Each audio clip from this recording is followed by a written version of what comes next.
A tree that bears fruit will never taste its nectar. A man with knowledge is a useless man unless he agrees to share his knowledge. While in LA, I had an opportunity to sit down with Freeway Ricky Ross, and we talked about life after his 20-year stint in prison.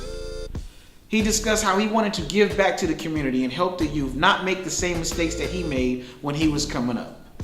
I'm RG Purdue, and this is a BPC All Access exclusive. Get ready.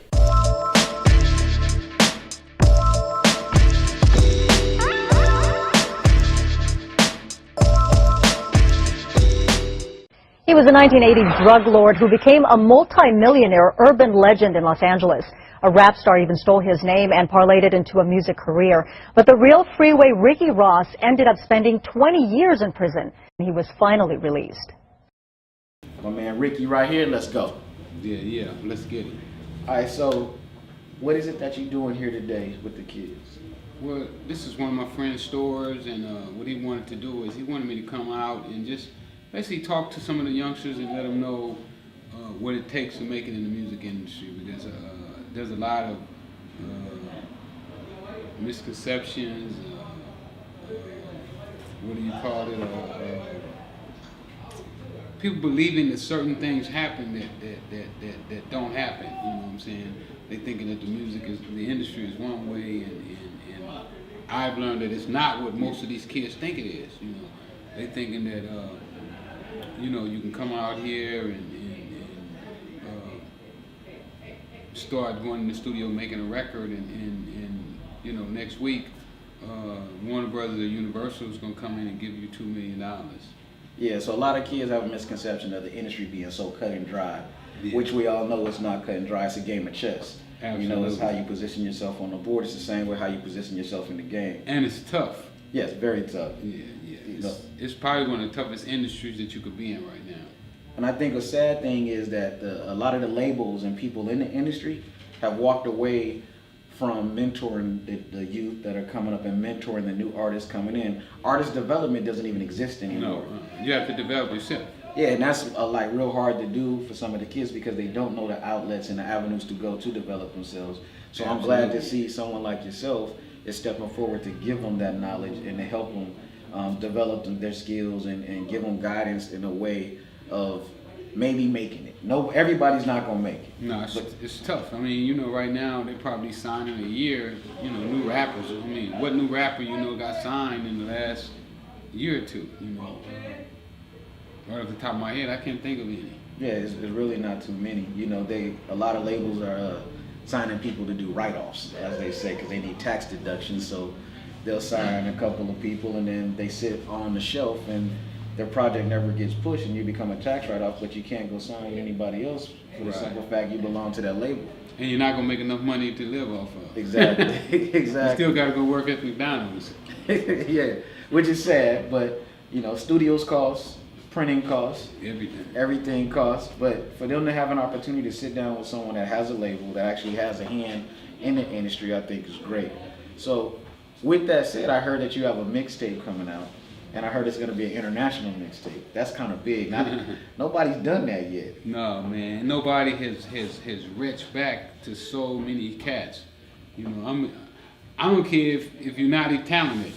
I'm going to give you a chance to be heard, you know, because what I've learned is talent is in the ear of the beholder. Mm-hmm. You know what I'm saying? So there's music that certain areas only like that music. You know, like I was in DC and you know, I'd only heard a couple go-go songs before in my life, you know, because they don't play go-go out here. Right. So I was down here and then I keep running into these go-go bands and they like, you know, making this dope music that's so different. And I was like, but these guys never get heard, you know, they never get a chance, you know. So it just came to me, it was like, man, why don't you do something where all these guys can get heard, at least have an opportunity, you know, because so many guys don't even have an opportunity to be heard. I mean, that seemed like a new avenue for you to actually create a new business venture. Nah. You know, I mean, you can throw up a little website. I ain't gonna tell you the whole get down on camera, right? No, I don't need the whole get down, but you're absolutely correct. I think it's just something that's needed. That this is gonna position me in a position that's going to be so unique that it's crazy. We getting towns that I ain't never heard of calling us. Biloxi, Mississippi called me this morning. Boxing, Michigan, or something like that. I mean, so we're getting people this Nebraska, Iowa. I didn't even know they had rappers down. Like an experience to me, you know what I'm saying? And I'm learning and I'm meeting so many people. It's crazy that my phone is just ringing with guys calling me from just all over little places. And you know, now we're gonna do the Long Beach mixtape. You know, I think we got the Kansas City one done. We had to do two CDs. Oh wow! I think Atlanta we're gonna wind up doing like 3 CDs. So you know we giving guys an opportunity that most people don't give them. You know they're gonna be heard and they're gonna be seen. So you know that's the main thing that we had to offer. So I want to go back and touch on something that you said just a little bit ago. You said that you know you hear it and you feel it. I sat down with Father MC one time and he schooled me on something. He asked me, where do you hear a song? I said, your ears. He said, no, I'm asking you again. Where do you hear your song? I said, your ears. He said, no, listen to me one more time. Where do you hear a song? And I was like, well, if it ain't your ears, I don't know. He said, you hear it in your heart. You hear it and you feel it in your heart. Yeah. So when you're listening to a song, if you hear it and you feel it in the heart, it's a hit. If you hear it but you don't feel it, it's not a hit. So with your mixtape, I'm kind of putting you on the spot right now, but with your mixtape, are you just allowing people to submit music and go on, or are you selecting good songs to go on? Well, we're doing it by region first. Okay. You know, we're gonna let everybody from their region get on, because we know in different regions they have different sounds and different tastes. And what we want to do is let that region be heard. You know, give them an opportunity to get their word out, and you know, let the people be the judge. Is it good music? Why do I have to be the judge? Why does it have to be an A&R at Warner Brothers who judge? You know, if this guy that he's never heard the music before, he's never been to that town, if their music is any good. And I don't think that that it's up to me. Now we do want good quality music. You know, we don't want nothing that you went in the bathroom and did with a boombox. You know, we're hoping that we can get guys that'll go in the studio and you know, pay for some studio time and at least use, you know, the equipment that they got right now. I mean, it's so easy to get good equipment now. But I've been amazed, man, at some of the music that we've been getting. I mean, we got one guy out of Virginia called Big Thigh. I think that's how you pronounce it. Man, the guy is just, I mean, he's just too dope. Okay. You know, I'm trying to sign him right now. You know, okay. We've been going back and forth. But if you get a chance, you gotta go see his video, man. The name of the song is Make God Bleed. Where money and fame got your boy Kanye slipping. He named his album Jesus. I was like, this nigga tripping. You calling yourself a god? Stop lying to yourself. Homie, you need to crawl up on the cross and crucify yourself. Look, dog, grow a pair. Stop acting like a bitch, son. You used to cry at award shows whenever you ain't get one. And now you think you God and name yourself after his son. You thought all the real niggas was gone, but homie, you missed one. And now you dating Kim. I tweeted it, you know, as soon as I saw it, I tweeted it, and he was like, oh man, everybody, we went crazy, you know. So, on my Twitter, you know, my 90,000, they got back at me like, man, he dope. Okay. So with that right there, are you allowing the people to do it for notoriety, or is there profit sharing? Oh, I want them to know. I want them to get notoriety. Look what else we doing. We playing with this as we go. We don't have it all figured out by no means of imagination. Okay. So one of the things that we're doing right now is that we got a new way of getting your music downloaded off the internet. We got this card, right? So we're gonna be giving the guys this card, and they can go out and sell a card. And they go out and they can sell a card for $1 or $2, and this is a way that they can make money for themselves. We're gonna give them the card for like a quarter, or either 50 cents a card. So we're gonna be judging by who sells the most cards. Now we're gonna know who the biggest hustlers are.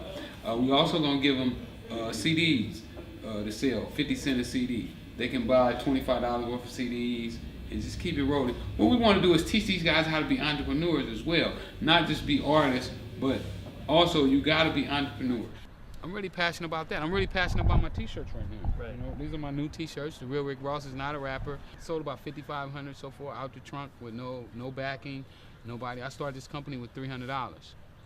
And what I did is I went through my telephone and I started asking all of my friends if they would help me sell my T-shirt. And they was like, well, how can I help you? I said, okay, if you give me $100, I'm gonna give you 10 shirts. You take the shirts, sell them for 20 bucks, 25 bucks, and you're gonna double your money. And this shirt is gonna become famous. When it becomes famous, then you're gonna be the exclusive seller for your particular area. Now I want to turn this just a little bit. Now, a lot of people only know the negative aspects about Freeway Ricky. If they look back and say Rick Ross was evil in the 80s, couldn't argue. If they say he caused havoc all over South Central and a lot of other states in this country, I couldn't argue. But then if they say, well, Rick Ross was selling drugs in 94, I'd have a great argument. Because you weren't. Because I wasn't. I didn't want to. A friend came to me, was in need, and I broke with him. That's all I did, and I was duped. Cops formed a special Freeway Rick task force. Here in Carson, they found $1.5 million worth of crack cocaine. In Hawthorne, $1 million worth. In Watts, detectives witnessed 20 customers within 90 minutes, like a crack cocaine fast food franchise. I mean, the police didn't even know he was out there. Black dealers didn't even know he was out there. He was a rumor in the black community for a long time, and he was, very, very good at what he did. In my eyes, I don't even see a negative. What I saw was somebody that didn't have anything, that created an entrepreneurial way of life. And so a man with that type of mind, why didn't you go towards being a CEO or something? Well, when you look at it, and now that you brought that up, there's a show that's out right now. What is it called? Breaking Bad or something? Yeah. Now, when the white guy who has cancer goes out and he sells methamphetamine, which is way worse than cocaine, he's a hero. But when a black kid trying to escape poverty and illiteracy, when he goes out and do the same thing, they call him a thug and a criminal. Right. So, do you think that it was more of a cultural difference thing by them doing that, or do you think it was a way to oppress you because of how much money you were making? Well, when I look at it, I'm just looking at it the whole way that, you got to go back to slavery. Okay. We were never brought over here to be equal. When we were brought to this country, we were brought over here to be slaves. So for somebody to look at us the way that they would look at themselves is not gonna happen. You know what I'm saying? It's gonna be a long time. If there was as many young white kids locked up in prison as there is young black men, it would be an outcry out of this world. Do you know there's 1 million black men in prison right now? Okay. 600,000 for non-violent offenses. And I believe selling drugs is an economical crime, not a crime of ill will or vicious intent or anything like that. See, you don't take a gun and put it to nobody's head and say, smoke this crack. You don't hold them down and choke them and put the pipe in their mouth and say, here, smoke it. That don't happen. No, people come to you looking for a service, and you do a service that they're looking for. Okay. So now that the law has changed and it had evened out crack No, it didn't cocaine, change. It ain't even. Well, it's on paper. It's closer. It's closer. No, it's to closer. being It's even. still 18-1. Okay. So do you think that it would have been different then? Like, say if the law was now, do you think it would have been different when you went in, or do you think you would have been like a white collar crime like a lot of people get now? Yeah, it would have been. It would have been. But it all boils down to racism. Okay. You know what I'm saying? They knew when they put the crack law in effect, the people who were behind it knew that it was racially motivated. I got the guy who wrote the crack law. Me and him sit on the couch like, man, you sitting here. Right, okay. And he'll be talking on my documentary, and y'all gonna get to see him and hear what he says out of his own mouth. what I'm saying? He gonna tell you. You know what I'm saying? Then he gonna start crying in the whole 9 yards about how, you know, I can't give everything to you. Yeah. But, So I wasn't gonna bring that up yet. But you know, you have a documentary coming out, yeah. and I know you're waiting to get a couple of things cleared before it finally hit. So we're shooting for next month. I don't think we're gonna make it. I'm still shooting though. Yeah. I'm hoping you get there. With that in mind, in the documentary, do you think that people are gonna see a different side of Rick, or are they gonna still feel that Rick is Rick? Well, you know, when they see this documentary, it's me, right? But I'm like the poster child for 600,000 black men that's in prison and another 15 million that's been to prison for this illegal drug war that's still suffering, you know, behind the effects that this drug war had on society. So they're gonna see me, but it ain't just me that this is about. This is really like our culture, what happened to us, and why I'm so against this guy using my name, you know, because this guy took history and now he making mockery of it. You know, this was real that Ronald Reagan allowed cocaine to be shipped into this country and then turned into crack. And then they turn around and made these laws where they locked up millions of people. Oh, man, it's crazy. Okay, yeah, I feel you. It is. It's a heavy subject. Do you think that, is there a way out? Is there a way for us to find a way out and to move away from that? Or is it that we're so oppressed as a nation? I just won't even say a people, as a nation, to where there's not enough jobs. So what is a man supposed to do if he has to feed his family? You know, and a lot of women say, well, they want a little hustle in a man. So what is a young man, no matter what race, color, or creed is he to do, if he has a child at home starving, crying? His son's stomach is turning, and he looks at his son and he say that, we don't have any money. I can't feed you right now. What is he to do? I mean, because when I was young, I was out in the streets too myself. And it was because my mother wasn't there, my father wasn't there, and I was an outcast in my own family. And so the only thing that I knew to do was to go and hustle. Right. Because I couldn't get a job at McDonald's. I wasn't old enough. I couldn't get a job throwing papers because those jobs wasn't for us. So what was I to do? All I had was the hustle. So what is it to do? What do the kids have now? Well, the first thing that we got to do as older guys, me and you're not as old as I am, but we're gonna have to create businesses. Okay. We're gonna have to create a mentality of helping, you know, because right now the people in power with the money, they don't believe that they should reach back into our communities.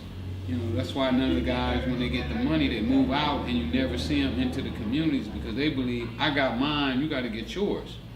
And we got to change that mentality. Like with big corporate Americas, the only thing they own is the bottom line. You know, how much profit am I going to make my investors? So we'll go overseas and make our profit. So with that, and you were talking about entrepreneurship and we creating companies and whatnot, we're here courtesy of John 13, City of Filth, allowing us to be into his shirt and skater shop, and he does a lot of work in the community with the kids and help reach out, and I understand that you guys are doing a program together as well. Can you talk about some of that? Yeah, well, one of the things we're doing, we're working on a magazine together. You know, I go around the country speaking to kids about what I've been through, my mentality. What I want the kids to be able to do is to look into my story and then see, oh, this is what happened here. So now when they run into that same situation, they can say, oh, I know what this is. Rick told me about it. So now I can make a decision because I have some information. Because if they're going down the street and they never been down that street and they run into a hole, then you can't blame them. Right. Because they didn't know the hole was there, it was covered. But if you have the information and you know when somebody told you that it was there and then you run into it, you had it. You had a chance, you had an opportunity. So basically what we're trying to do is just create more opportunities for these young people to be able to not only express themselves musically, but also become critical thinkers. Okay. And not just go along with what's happening every day. He said, that's the real Rick Ross right there. Yeah. Who said that? I know how he stole your name. Huh? I know how he stole your name. He used to be like a little stupid little security guard. Yeah. So tell us the story how he stole his name. I don't remember. You don't remember? You just said he used to be a security guard. That's the only part I really remember. That he was a security Yeah, where you guard. find that out at? On his TV show. On the And he TV? used to have dreads. Yeah, I used to have dreads. So you saw Rick Ross's TV show, and he was talking about how he got his name. No, they were showing how the other Rick Ross was a fraud for stealing his name. Oh, okay. That's what I'm saying. You saw he was a fraud stealing his name. He saw that on TV? You think he a fraud too? You think Rick Ross is a fraud? The other Rick Ross? Yeah. You think he's a fraud? So what did you learn about him? Don't be shy. The water bottle down. Yeah, he right there. I mean, are you nervous because you think you ever see him or meet him? Let everybody know how to get a hold of you on Twitter and the website and the record label and everything, so we can get more people to see about you on a positive note and shine a new light on you, because this piece right here, we're gonna entitle it Freeway Ricky, the man after the bars, because we want everybody to know there is always life after you make a mistake in life. I won't say he made a mistake. I won't say he committed a crime. We're gonna say that it was just a mishap that happened, and now he's breathing again in a new light. Absolutely, absolutely. You can get me at Freeway Rick on Twitter, Freeway Rick on Instagram, Freeway Rick on Facebook. Also, FMG is the name of the label, Freeway Music Group. If you're an artist out there, you can hit my man Suave up, 916-910-4134. Tell him I gave his number out. Blow it up. So you got it here. Another BPC All Access exclusive. I'm RG Purdue, and we out.